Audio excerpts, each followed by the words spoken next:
एक बार एक राजा शिकार के उद्देश्य से अपने काफिले के साथ किसी जंगल से गुजर रहा था। दूर दूर तक शिकार नजर नहीं आ रहा था। वे धीरे धीरे घनघोर जंगल में प्रवेश करते गए। अभी कुछ ही दूर गए थे कि उन्हें कुछ डाकुओं के छिपने की जगह दिखाई दी। जैसे ही वे उसके पास पहुंचे कि पास के पेड़ पर बैठा तोता बोल पड़ा, पकड़ो पकड़ो, एक राजा आ रहा है, इसके पास बहुत सारा सामान है, लूटो लूटो, जल्दी आओ जल्दी आओ। तोते की आवाज़ सुनकर सभी डाकू राजा की ओर दौड़ पड़े। डाकुओं को अपनी ओर आते देखकर राजा और उसके सैनिक दौड़कर भाग खड़े हुए।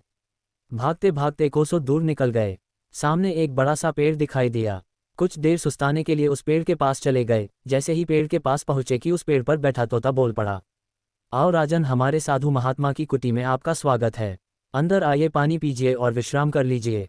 तोते की इस बात को सुनकर राजा हैरत में पड़ गया और सोचने लगा कि एक ही जाति के दो प्राणियों का व्यवहार इतना अलग अलग कैसे हो सकता है। राजा को कुछ समझ नहीं आ रहा था।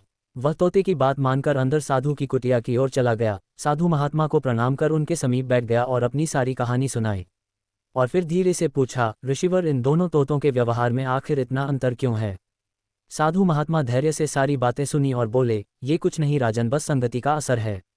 डाकुओं के साथ रहकर तोता भी डाकुओं की तरह व्यवहार करने लगा है और उनकी ही भाषा बोलने लगा है। अर्थात जो जिस वातावरण में रहता है वह वैसा ही बन जाता है। कहने का तात्पर्य यह है कि मूर्ख भी विद्वानों के साथ रहकर विद्वान बन जाता है, और अगर विद्वान भी मूर्खों के संगत में रहता है तो उसके अंदर भी मूर्खता आ जाती है। इसलिए हमें संगति सोच समझकर करनी चाहिए।